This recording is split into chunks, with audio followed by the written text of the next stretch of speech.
Olá, um bom dia para você. Hoje, domingo, primeiro dia da sua semana, e vamos à nossa reflexão. Nós hoje vamos começar um novo tema. Nós demos uma pausa no tema anterior que falava do conhecimento de Deus, e a partir de hoje nós vamos gravar alguns vídeos falando sobre os princípios elementares, os princípios básicos da doutrina cristã.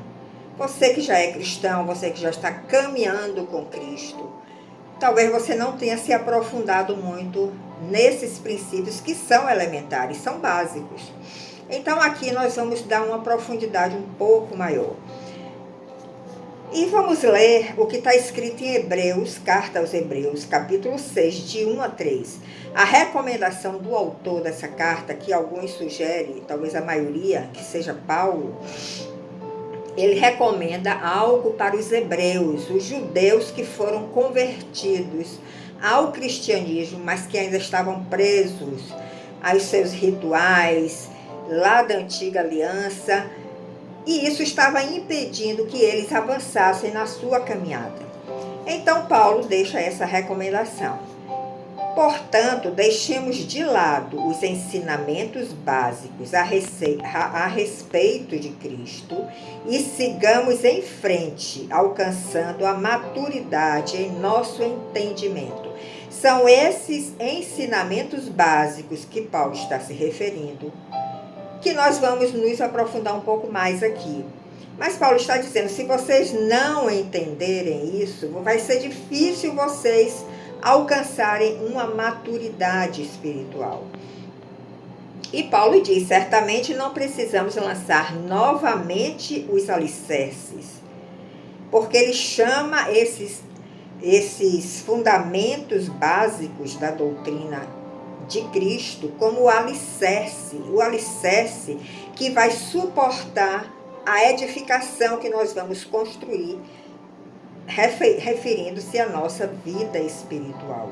Então ele está dizendo, não vamos precisar lançar novamente esses alicerces. E o que é que faz parte desse alicerce? O arrependimento de obras mortas, a fé em Deus, segundo. Terceiro, o batismo, que existem vários tipos de batismo. Quarto, a imposição de mãos. Quinto, a ressurreição dos mortos. E sexto, o juízo eterno, o julgamento eterno. Então, são 6 princípios que fazem parte dessa doutrina básica de Cristo. E Paulo está dizendo, se Deus permitir que nós entendamos esta doutrina básica, nós vamos avançar para um maior entendimento. Então, nós vemos acima, que nós relatamos agora, os princípios fundamentais da doutrina de Cristo, que é necessário que todo cristão conheça. Alguns conhecem de uma forma superficial, outros se aprofundam mais e outros não têm nem ideia do que seja. Já ouviu falar ou já leu uma vez ou outra na Bíblia, mas não tem o entendimento necessário. Mas quando nós começamos a nossa caminhada com Jesus, é necessário que a gente tenha este entendimento da base da doutrina, porque tudo está na base, não é verdade? Se nós fizermos um primeiro grau eficiente de qualidade, isso vai ser a base para nós progredirmos até chegarmos à faculdade, na nossa vida profissional. Então, a base sólida, a base bem construída, é fundamental em todos os aspectos da nossa vida. E tudo se começa pelo princípio, como aconteceu em Gênesis. Gênesis significa o princípio de todas as coisas. Nós também precisamos ir a esses princípios básicos. E quando nós pulamos essa etapa, nós vamos ter dificuldades mais adiante. Podemos fazer uma analogia, que é como se nós quiséssemos ler antes de conhecer as letras. É impossível, né? É muito difícil. Talvez só um gênio, algo realmente que saia da curva, mas o normal não é esse. para nós aprendermos a ler, nós vamos primeiro ter que conhecer o alfabeto. Para nós crescermos em Cristo, no entendimento de Cristo, da vida cristã, da maturidade cristã, nós precisamos entender esses princípios básicos. Sem eles, nós não alcançaremos a maturidade cristã. Então, hoje nós vamos começar pelo primeiro ponto, que é o arrependimento de obras mortas. O que é que significa isso? Primeiro vamos à definição do que significa arrepender. Se arrepender significa que nós fizemos algo que de repente nós tomamos consciência que não era aquilo que nós deveríamos ter feito. Pode ter sido até uma coisa até correta, mas que você fez no momento errado. Então você se arrepende, não era este momento de eu fazer aquilo, de eu dizer aquilo. E pode ser também uma atitude errada, que você tomou consciência do seu erro e você se arrepende. Nós podemos nos arrepender daquilo que nós fazemos e também daquilo que nós deixamos de fazer. Porque também isso acontece, né? Na nossa vida, na nossa caminhada, tanto natural como espiritual, isso acontece. Coisas que nós deixamos de fazer e que vêm a nos prejudicar. E quando nós fazemos algo que nós sabemos que é errado ou que não foi no momento adequado, a nossa consciência começa a nos acusar imediatamente, não é isso? Se nós temos um espírito reto, se nós estamos desejando seguir a Cristo, a nossa consciência é a primeira a nos acusar. Não precisa que ninguém acuse. A nossa consciência nos acusa primeiro. E quando nós temos um espírito reto, acontece que nós começamos a sentir uma contrição no coração, um lamento, um aperto no coração, como se diz popularmente. Nosso coração fica contrito, constrangido, apertado, porque a nossa consciência nos acusou de algo errado que nós fizemos, ou de alguma palavra indevida que nós falamos, ou de uma atitude incorreta que nós tivemos. E por que às vezes nós caímos nessa situação de erro? Eu já tenho falado aqui várias vezes, em vários áudios, que a nossa natureza de pecado, ela sempre está nos traindo. E ela nos atrai sempre para o mal, porque o pecado vai nos levar ao mal, a cometer coisas erradas, a ter condutas erradas. Mas se nós já estamos andando com Cristo, que é o seu caso, o Espírito Santo já habita dentro de nós. E ele nos leva a esse entendimento. E ele nos ajuda a reconhecer o nosso erro e também nos ajuda a sair do erro. Porque por nossas próprias forças, nós não sairemos do erro. Nós podemos sair momentaneamente, mas nós voltaremos de repente a cometer este mesmo erro em outra oportunidade. Mas quando nós recebemos a força e a ajuda do Espírito Santo, nós tomamos a direção contrária e não voltamos mais a cometer aquele delito. Isso acontece, por exemplo, um exemplo simples, nas leis de trânsito. Nós estamos andando por uma avenida e nós sabemos que no sinal vermelho nós devemos parar. Mas a nossa natureza de pecado nos leva, às vezes, a avançar o sinal vermelho. Aí vem a punição, vem a multa. Mas se nós já estamos andando com o Senhor, se o Espírito Santo já está dentro de nós, ele vai dizer, você não deveria ter passado o sinal vermelho. Você deveria ter parado e aguardado. Então, esta força, que é o Espírito Santo dentro de nós, que é a terceira pessoa da Trindade, vai nos corrigindo e nos corrige também através da punição que nós recebemos pelos erros cometidos, até que realmente nós recebamos de uma forma completa aquela certeza, aquela convicção e aquela ajuda de que avançar o sinal vermelho não é uma conduta correta. E nós começamos de repente a agir desta forma. A nossa mente foi transformada. Então, toda vez que aparece o sinal vermelho na sinaleira, nós paramos automaticamente. Independente se estamos com pressa, se estamos atrasados para algum compromisso, mas isso significa ter um espírito reto. E quando nós temos um espírito reto, o Senhor está atento a todas as coisas. E Ele vai nos ajudar, independente do compromisso que tenhamos, a nós vencermos e cumprirmos com aquele compromisso que tínhamos, sem cometer qualquer delito. Então, podemos dizer que o verdadeiro arrependimento se dá quando nós não mais voltamos a repetir aquela ação. É como se você desse um giro de 180 graus na sua mente. Sua mente está aqui, 0 grau. Você gira, vai para 180 graus. É a posição contrária, oposta.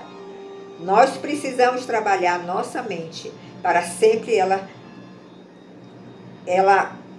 fazer este giro de 180 graus. Sempre tomar a posição contrária em relação àquelas ações, aquelas atitudes que nós já sabemos que não agradam ao nosso Deus. E no grego, se nós formos buscar o entendimento da palavra arrependimento, significa metanoia, é a palavra grega, que significa exatamente isso, mudança de mente. Metanoia, que é arrependimento no grego, significa exatamente isso, mudança de mente, um giro de 180 graus, posições contrárias, atitudes opostas. E somente o Espírito Santo pode mudar a nossa mente. Só Ele tem esse poder. Se você já conquistou isso em alguma área da sua vida, pode ter certeza que não foi pelos seus esforços, mas é porque o Espírito Santo já está em você, trabalhando na sua mente, para que você realmente passe por essa transformação.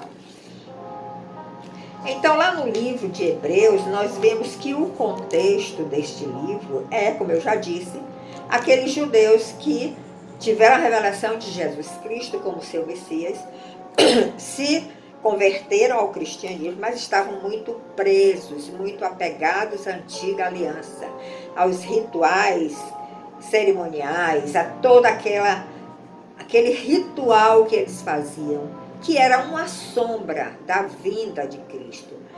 Eles matavam o cordeiro como perdão, uma prova que eles estavam pedindo perdão a Deus. Eles sacrificavam ali o cordeiro. Deus perdoava os seus pecados através do sacerdote. Mas o Cordeiro de Deus já veio à terra, já veio ao mundo. Ele já ofereceu o seu sacrifício. Não só para perdoar os pecados, mas para tirar este pecado de dentro de nós. Matar essa natureza adâmica, pecaminosa que há em nós. E nos dá a natureza divina, a natureza de Cristo. Quando então a nossa mente vai exatamente funcionar desta forma. Atitudes, ações, pensamentos que nós tínhamos antes serão convertidos na posição contrária, na posição de acordo com a mente de Cristo. Então os judeus, hebreus, ainda estavam com dificuldade de se desprender daquela rotina, daqueles rituais, porque isso realmente é difícil para a gente, né? Nós temos dificuldade realmente de mudar a nossa rotina. Mas o autor de Hebreus estava insistindo com eles. Vocês já não precisam mais fazer esses sacrifícios, porque o Cordeiro de Deus já veio, já se entregou, já se fez sacrifício por nós, já abriu um caminho de volta para o Pai, já pregou os nossos pecados lá na cruz. Nós precisamos agora crer nele, aceitar Jesus Cristo como nosso Salvador e começar a caminhar seguindo as suas pisadas para termos acesso de novo ao Pai. Então, para os judeus naquela época, os hebreus, eles estavam fazendo obras mortas, porque sacrificar animais já não tinha nenhum significado. Não trazia vida, porque a vida está em Cristo, e Cristo já tinha chegado, Jesus já tinha chegado. A vida estava nele. Então não adiantava mais sacrificar animais, aquilo era uma obra morta. Agora nós que não somos judeus, que somos chamados gentios, também fazemos obras mortas. Não sacrificamos o cordeiro, porque isso era uma prática ligada à nação de Israel. Mas quais são as nossas obras mortas? Todas as vezes que nós contrariamos os mandamentos de Deus, por exemplo, nós estamos cometendo obras mortas. Ele diz para não matar. Se matar é uma obra morta. Não cobiçar a mulher do próximo. Se fizermos isso, é uma obra morta. Se não honramos pai e mãe, porque ele manda honrar pai e mãe, é uma obra morta. Ou seja, nada disso vai nos trazer vida, nem vai transmitir vida ao outro, ao nosso semelhante que está ao nosso redor.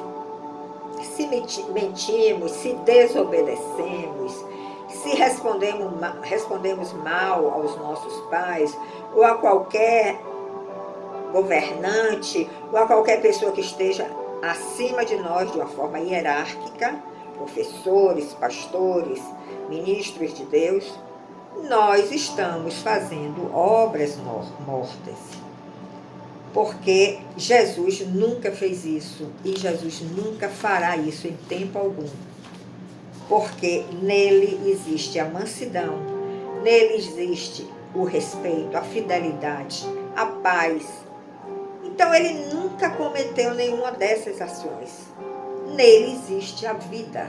E para nós termos esta vida, nós precisamos ter o Espírito Santo dentro de nós, cada dia sermos mais enchidos pelo Espírito Santo. E aí nós vamos ganhando maturidade cristã.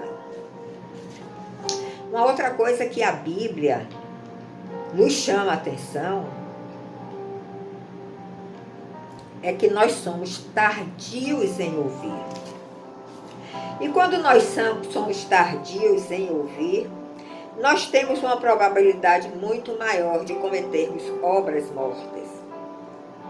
Porque muitas vezes aquele que está acima de nós, que tem uma responsabilidade sobre nós, está nos chamando a atenção para alguma coisa.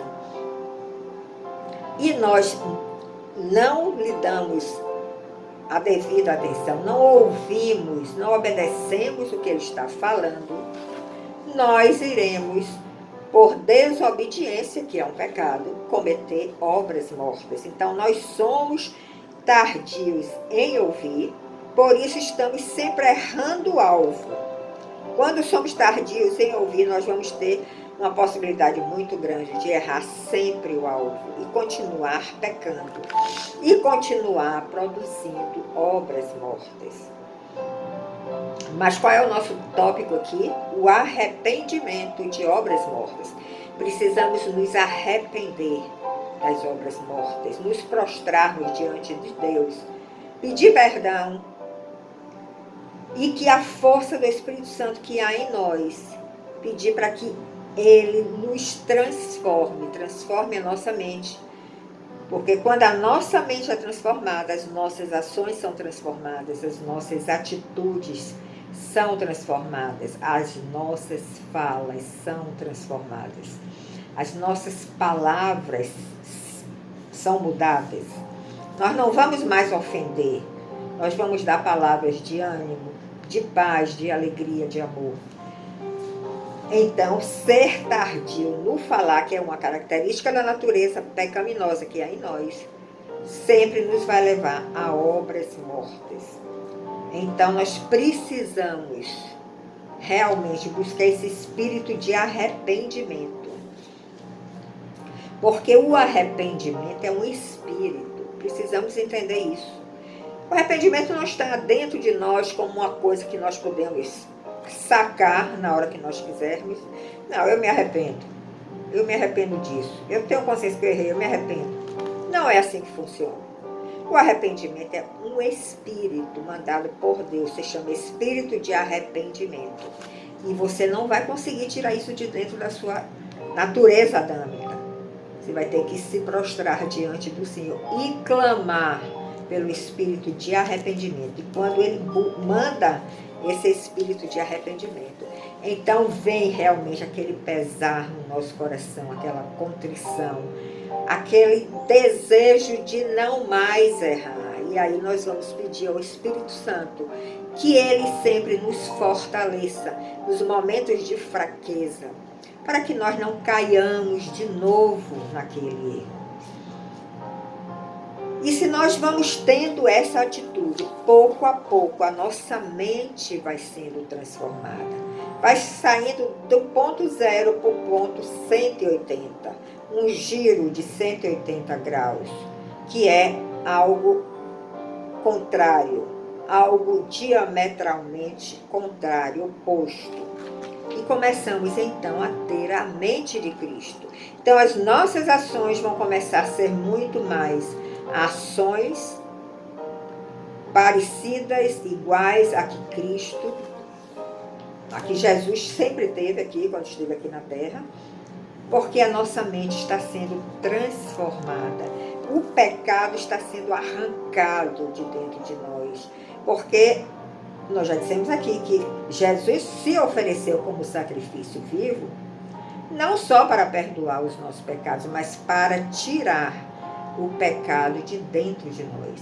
Então, à medida que esse pecado é tirado de dentro de nós pelo poder do Espírito Santo, a nossa mente começa a girar, a ser transformada. E tem áreas que nós não iremos mais pecar. Aquelas áreas restauradas, nós não iremos mais pecar. Como era que Jesus fazia quando estava aqui na terra, quando esteve aqui na terra? Ele andava sempre em comunhão plena com o Pai. Ele sempre buscava o Pai em orações. Ele subia no monte para orar, para ouvir as recomendações do Pai, as instruções do Pai. Por isso ele sabia exatamente as obras que ele deveria fazer aqui na terra. Quando ele fez o milagre da multiplicação dos pães, quando ele escolheu os 12 discípulos para estarem com ele, ele ouviu do Pai cada nome. Você chame Mateus, você chame Pedro, você chame João, você chame Tiago, você chame os 12, inclusive Judas, o Iscariotes, que era o próprio Satanás, ia ser possuído pelo Satanás. Mas foi uma recomendação do Pai, que eles também chamassem Judas. Mas o que nós podemos dizer é que Jesus não era tardio em ouvir.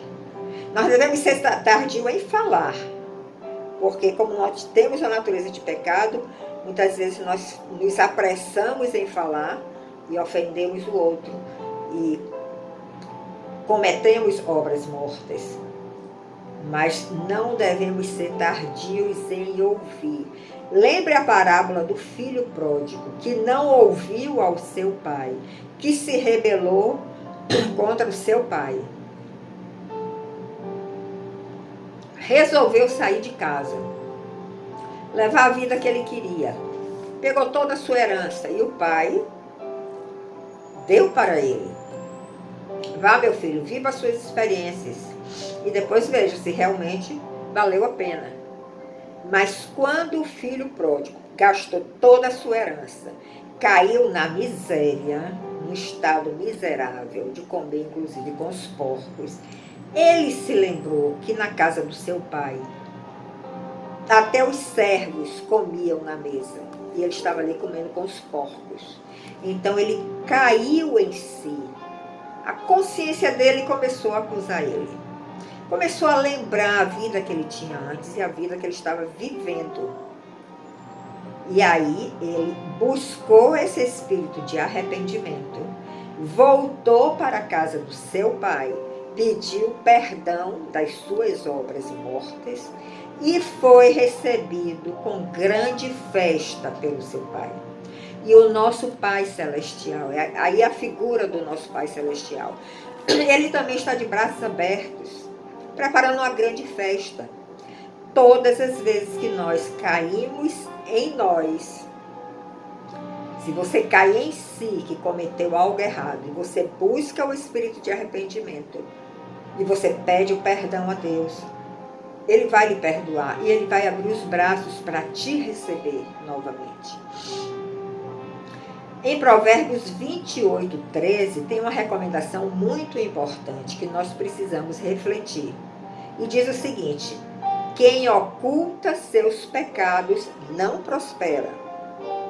Quem os confessa e os abandona, recebe misericórdia. Veja que instrução preciosa e sábia para nós adotarmos na nossa caminhada. Quem oculta seus pecados não prospera, porque nós temos a tendência de ocultar os nossos pecados, não é verdade? Porque quando nós confessamos, nós vamos nos expor à vergonha. Mas ele diz que quem confessa e os abandona, não é necessário só confessar, tem que abandonar primeiro. Nós receberemos misericórdia do nosso Deus e a nossa vida começa a prosperar.